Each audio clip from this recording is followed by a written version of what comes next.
안녕하세요. 오늘 저희가 좀 깊게 들여다볼 자료는요. 경주 산불에 대한 언론 기사 2건, 그리고 한국전력의 지도 하나입니다. 네, 바로 전국 송전선로 현황도라는 자료죠. 이게 언뜻 보면 그냥 또 산불 뉴스인가? 하실 수도 있을 것 같아요. 맞습니다. 그런데 이 자료들을 딱 겹쳐놓고 보면 이게 단순한 화재 사건이 아니라 우리나라 전력망의 어떤 그 심장부, 가장 약한 고리를 건드린 사건이라는 게 보이기 시작합니다. 바로 그 지점입니다. 그래서 오늘 저희는 이 산불 하나가 어떻게 국가 에너지 인프라 전체를 흔드는 아주 근본적인 질문으로까지 이어지는지 그 과정을 한번 따라가 보려고 합니다. 네, 하나의 사건이 렌즈처럼 우리 사회의 숨겨진 취약점을 선명하게 비춰주는 아주 흥미로운 사례가 될 겁니다. 시작하기 전에 이 질문부터 한번 드려보고 싶네요. 산불을 끄는데 가장 큰 장애물이 뭐라고 생각하세요? 장애물이요. 당연히 바람 아닐까요? 아마 많은 분들이 거센 바람이나 험준한 지형 이런 걸 떠올리실 텐데요. 오늘 자료는 전혀 예상치 못한 구조물이 어떻게 발목을 잡았는지 생생하게 보여주고 있습니다. 예상치 못한 구조물이요? 흥미로운데요? 그럼 현장 상황부터 한번 들어가 보죠. 2월 7일 밤이었어요. 경북 경주시 묵무대왕면 야산에서 시작된 산불인데 연합뉴스 기사를 보니까 진화율이 정말 롤러코스터를 타더라고요. 네, 8일 오전에 60%까지 올라가서 이제 잡히나 보다 했는데 맞아요. 그랬다가 갑자기 정오쯤엔 23%까지 뚝 떨어져요. 아니 헬기가 30대 넘게 투입됐는데 왜 이렇게 진화가 어려웠던 걸까요? 일단 기사에서 공통적으로 꼽는 건 자연적인 요인들이죠. 초속 7.6m 안팎의 강한 북서풍이 불었고요. 대기도 바짝 말라 있었죠. 산불 진화에 전형적인 악조건이 다 모였네요. 그렇죠. 게다가 불길이 능선이랑 계곡을 타고 순식간에 번져나가는 아주 까다로운 지형이었습니다. 근데 바람이랑 지역만으로는 이 극적인 진화율 변화가 다 설명이 안 되는 것 같은데요. 아까 말씀하신 그 예상치 못한 구조물, 여기서 등장하는 겁니까? 바로 그겁니다. 현장 소방 관계자들이 공통적으로 지목한 결정적인 장애물. 그게 바로 불길이 번져나가는 선, 화선 일부 구간을 따라 길게 늘어선 고압 송전탑과 송전선로였습니다. 송전탑이요? 저는 그냥 늘 서 있는 풍경의 일부라고만 생각했는데 그게 재난 상황에서 그런 복병이 될 거라고는 상상도 못했네요. 정확히 어떻게 방해가 된 거죠? 산불 진화의 핵심이 헬기잖아요. 그런데 그 헬기가 송전탑이랑 고압선 때문에 화재 지점에 아예 가까이 접근할 수가 없었다는 겁니다. 가까이 갈 수가 없다? 네, 자칫하면 헬기 날개가 고압선에 걸려서 대형 사고로 이어질 수 있으니까요. 정말 위험하겠네요. 어쩔 수 없이 훨씬 높은 고도에서 물을 뿌려야 했는데 강풍까지 부니까 물이 땅에 닿기도 전에 공중에서 다 흩어날려 버린 거죠. 실제 진화 효과가 거의 없었던 겁니다. 정말 답답한 상황이네요. 불길은 바람을 타고 송전선로를 길잡이 삼아 쭉 번져나가는데 그걸 잡아야 할 헬기는 정작 그 송전선로 때문에 접근조차 못하는 정말 진퇴난의 상황이었군요. 정확합니다. 한열에서의 지원이 사실상 봉쇄된 셈이죠. 결국 지상 인력이 중요해졌지만 거긴 또 급경사에 나무가 빽빽해서 장비 가지고 접근하는 것 자체가 어려웠습니다. 불이 번지는 속도를 도저히 따라갈 수가 없었겠네요. 네, 결국 초기에 불길을 잡을 수 있는 골든타임을 놓치게 된 겁니다. 헬기 접근도 못할 정도로 진화가 어려웠다는 건 알겠는데 사실 매년 크고 작은 산불이 나잖아요. 그런데 유독 이 산불이 더 큰 주목을 받은 건 단순히 진화가 어려워서만은 아니었죠. 그 불이 난 장소가 아주 특별했다고요. 네, 데일리 한국 기사가 바로 그 지점을 깊이 파고들었습니다. 불이 난 경주 문무대왕면과 그 인근 지역은요, 대한민국 에너지 안보의 심정부나 다름없는 곳입니다. 심장부요? 산불 현장 주변으로 월성 원자력 본부, 또 중저준위 방사성 폐기물 처분장, 그리고 한국수력 원자력 본사가 밀집해 있거든요. 말 그대로 국가 핵심 에너지 시설의 클러스터인 거죠. 원전, 방패장, 한수원 본사까지. 와, 정말 상상만 해도 아찔합니다. 여기에 더해서 앞으로 소형 모듈 원전, 그 SMR 국가산단도 이곳에 들어설 예정이라고 하더라고요. 맞습니다. SMR은 기존의 거대한 원전이랑 달리 공장에서 부품을 모듈처럼 만들어서 현장에서 조립하는 차세대 소형 원자로인데요. 그럼 과거, 현재, 미래의 국가 에너지 핵심 시설이 전부 다 모여 있는 곳이네요. 바로 그겁니다. 근데 여기서 전국 송전선로 현황도를 함께 펼쳐놓고 보면 그림이 더 섬뜩해집니다. 이 지역의 중요성은 단순히 발전 시설이 모여 있다는 데 그치지 않거든요. 어떤 점이죠? 바로 이 산불이 던지는 두 번째 질문과 연결되는데요. 이 현황도를 보시면 월성 원전에서 시작되는 345kV 초고압 송전선로가 보일 겁니다. 이게 우리 몸의 대동맥 같은 역할을 합니다. 대동맥이요? 네, 이 붉은 선들이 북쪽으로는 포항제철소랑 현대제철이 있는 포항으로, 남쪽으로는 SK, 현대중공업 같은 기업들이 있는 울산 국가산업단지로, 그리고 서쪽으로는 대구와 경산의 공업지대로 쭉 뻗어나갑니다. 그러니까 이 산불이 단순히 숲을 태우는 걸 넘어서 대한민국 수출 경제를 이끄는 핵심 산업단지들의 전력 공급을 끊어버릴 수 있는 잠재적 위협이었단 얘기네요. 그렇습니다. 만약에 불길이 송전선로 자체를 훼손했다거나 안전 문제로 송전을 잠깐이라도 멈춰야 했다면 그 파장은 상상하기 어렵습니다. 대구, 포항, 울산 지역 산업시설에 막대한 차질이 생기고 이건 곧바로 조 단위의 경제적 손실로 이어질 수 있었죠. 우리가 당연하게 여겼던 이 전력망의 안정성이 산불이라는 재난 앞에서 얼마나 취약한지를 그대로 보여준 사건이네요. 네, 바로 그 지점입니다. 이야기를 듣다 보니까 이 사건이 현장의 재난 대응을 넘어서 국가 정책 차원의 문제로 자연스럽게 연결되는군요.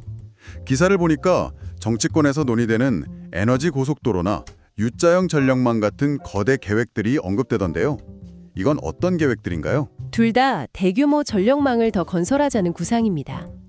U자형 전력망은 동해안의 원전, 서남해안의 신재생에너지 발전소에서 만든 전기를 수도권으로 끌어오자는 거고요. 아, 동쪽이랑 서쪽에 각각 송전망을 깔아서 수도권에서 연결하는 U자 모양으로요? 네.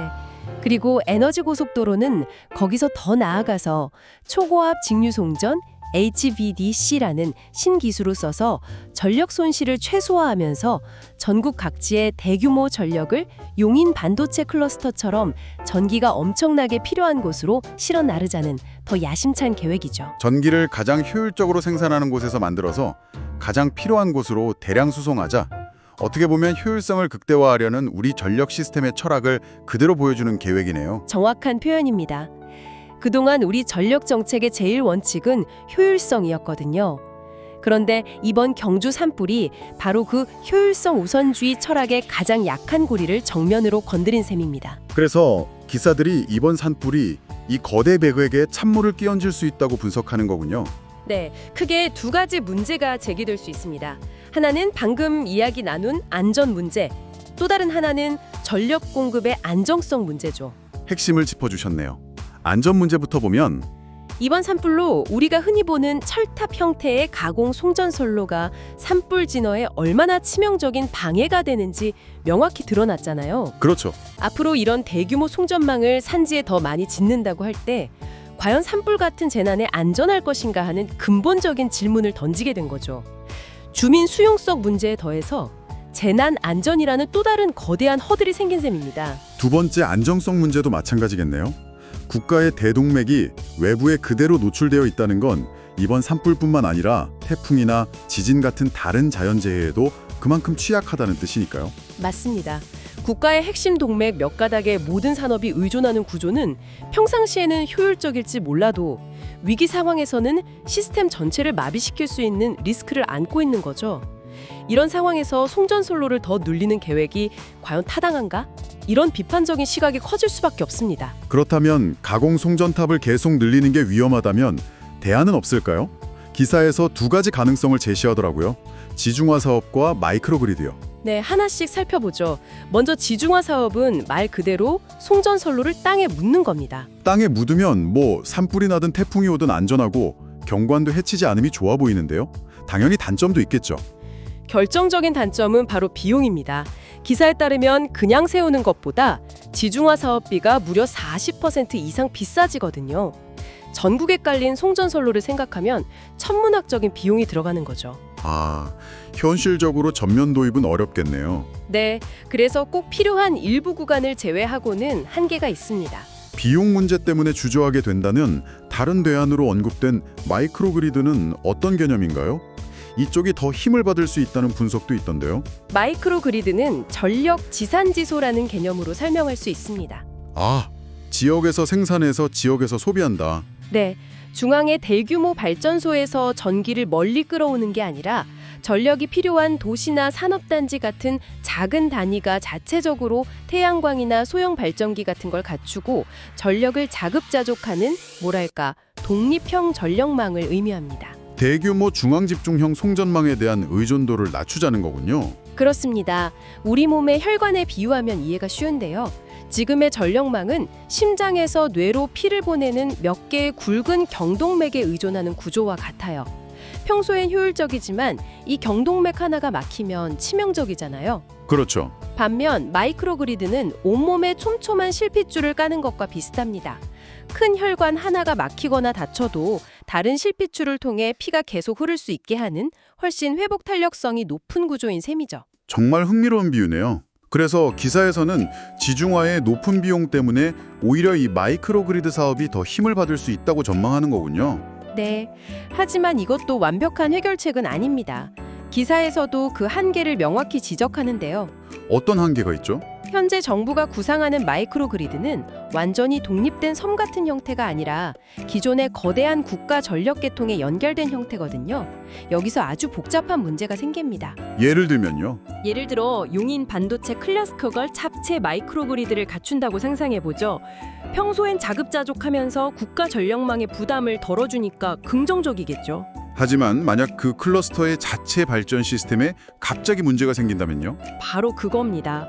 그 막대한 전력 수요가 순식간에 국가 전력망으로 쏠리면서 주변 지역의 전압을 불안정하게 만들거나 최악의 경우엔 전체 시스템을 마비시키는 블랙아웃의 도화선이 될 수도 있는 겁니다. 아, 섣불리 도입했다가는 오히려 시스템 전체의 안정을 해칠 수도 있겠군요. 네, 그래서 이런 작은 전력망들이 전체 국가 시스템에 어떤 영향을 미칠지 전력의 흐름을 예측하고 제어하는 기술이 반드시 먼저 개발되어야 합니다. 경주의 한 산불에서 시작된 이야기가 소방헬기의 어려움, 국가 중요 시설의 안전 문제, 그리고 대한민국 에너지 정책의 미래 방향과 그 대안의 딜레마까지 이어졌네요. 산중턱에 서 있던 하나의 송전탑이 산불 진화의 장애물이 되는 동시에 국가 에너지망의 취약성을 드러내는 상징이 된 셈입니다. 네, 오늘 살펴본 자료들은 우리에게 아주 중요하고도 어려운 질문을 남깁니다. 그동안 우리는 전기를 안정적으로 끊김없이 공급하는 효율성을 최우선 가치로 삼아왔습니다. 그래서 대규모 발전소에서 전기를 만들어 전국으로 보내면 지금의 중앙 집중형 시스템을 구축해왔죠. 네, 그게 가장 합리적이고 당연한 방식이라고 다들 생각해왔죠. 하지만 이번 산불은 재난 상황에서의 안전성과 시스템이 망가졌을 때 스스로 회복하는 능력, 즉 회복 탄력성이 그 효율성만큼이나 어쩌면 그 이상으로 중요할 수 있다는 사실을 우리 눈앞에 보여줬습니다. 효율성 대 안전성, 그리고 회복 탄력성, 이 가치들의 충돌이네요. 그렇습니다.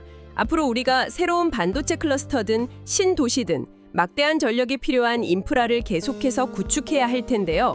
그 과정에서 천문학적인 비용과 수많은 기술적 과제들 속에서 효율성이라는 오래된 가치와 안전성이라는 새로운 가치 사이의 균형점을 과연 어떻게 찾아야 할까요? 이것이 오늘 우리가 함께 진지하게 고민해봐야 할 최종 질문일 것입니다.